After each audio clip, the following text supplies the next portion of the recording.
আমি অনেকগুলো হাদিসও দেখতেছিলাম। তো আপনি বলেন তো একটা হাদিস, দুই একটা হাদিস বলবো, একটা বলেন।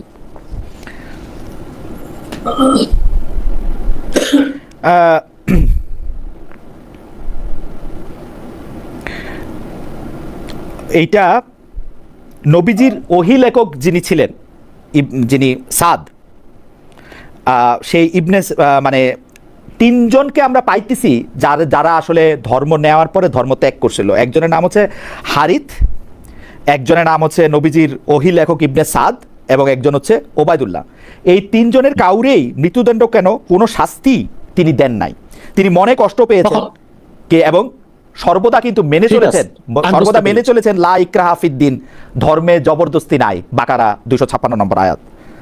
সব ঠিক আছে। সহিহ বুখারীর নবম খণ্ড হাদিস 318 আছে। জাবির বিন আব্দুল্লাহ, আমি হাদিসটা পড়ি, আপনি পড়তে বলছেন।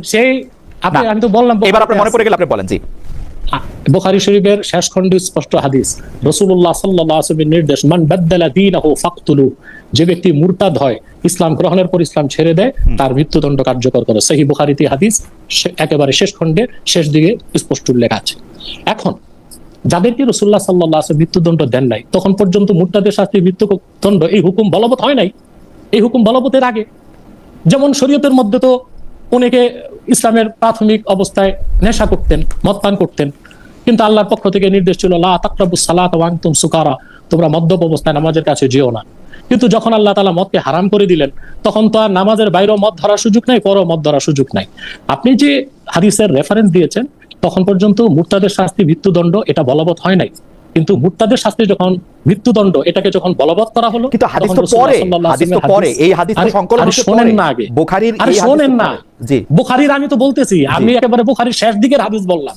মান বাদদালা দীনাহু ফাকতুলু, যে ব্যক্তি দ্বীনকে পরিবর্তন করে মুরতাদ হয়, তাকে মৃত্যুদণ্ড দাও।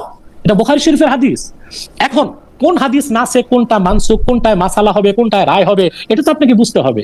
আপনি হাদিস শরীফ থেকে একটা হাদিস বের করে দিলেই তো আর হবে না, সেটার ব্যাখ্যাও তো আপনাকে দেখতে হবে। কি করলে হবে? এখন কি করলে হবে? মাদ্রাসায় ভর্তি হতে হবে, নাহও সরফ পড়তে হবে, 12-14 বছর ফিকহ, তাফসীর, উসুল পড়ার পর যখন বুখারী শরীফ ধরবেন তখন বুঝবেন।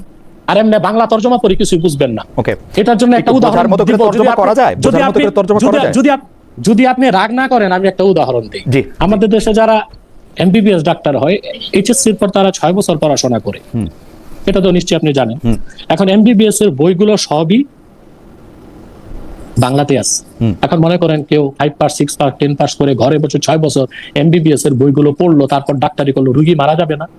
অথবা আপনি যদি দিন শিখার যে কাঠামো তার মধ্যে না এসে আপনি শুধু হাদিস শরীফ থেকে তরজমা বের করেন, তখন আপনি ভুল ফতোয়া দিবেন, আপনারও ক্ষতি হবে, অন্যেরও ক্ষতি হবে। আমি কোনো ফতোয়া দিচ্ছি না হুজুর, আমি প্রশ্ন করতেছি আপনাকে। রায় দিচ্ছেন, আপনি এত দোষ ধরেন কেন? রায় দিচ্ছেন।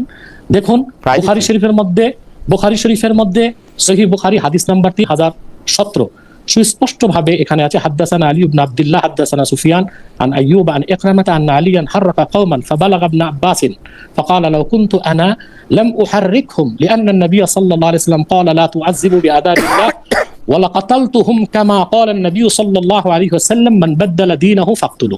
সহিহ বুখারী দ্বিতীয় খণ্ড হাদিস নাম্বার 3017। আমি আপনাকে মূল আরবিটা শোনালাম, এবার আপনি তর্জমাটা করে দিচ্ছি। হযরত আলী রাদিয়াল্লাহু তাআলার যুগে কিছু লোক ধর্ম ত্যাগ করলো, মুরতাদ হয়ে গেল। হযরত আলী তাদেরকে মৃত্যুদণ্ড দিলেন আগুন দিয়ে। হযরত ইবনে আব্বাস শোনার পর বললেন যে না, রাসূলুল্লাহ সাল্লাল্লাহু আলাইহি ওয়াসাল্লাম মৃত্যুদণ্ডের ক্ষেত্রে আগুন ব্যবহারকে নিষেধ করেছেন, বরং আমি হলে তাদেরকে তরবারি দিয়ে মৃত্যুদণ্ড দিতাম, কারণ রাসূলুল্লাহ সাল্লাল্লাহু আলাইহি ওয়াসাল্লাম ইরশাদ করেছেন মান বাদদালা দীনাহু ফাকতুলু, যে ব্যক্তি দ্বীনকে পরিবর্তন করে অর্থাৎ ঈমান আনলো না, তার প্রতি বাড়াবাড়ি চলবে না। সে মুসলিম না হোক, ইসলামের পক্ষ থেকে কোনো আপত্তি নেই, কিন্তু ইসলাম গ্রহণ করার পর ইসলাম ছেড়ে দেওয়া, সেটা ইসলাম দ্রোহিতা। যেভাবে পৃথিবীর প্রতিটি রাষ্ট্রে রাষ্ট্রদ্রোহিতার শাস্তি মৃত্যুদণ্ড, ইসলাম দ্রোহিতার শাস্তিও সেজন্য মুরতাদের মৃত্যুদণ্ড।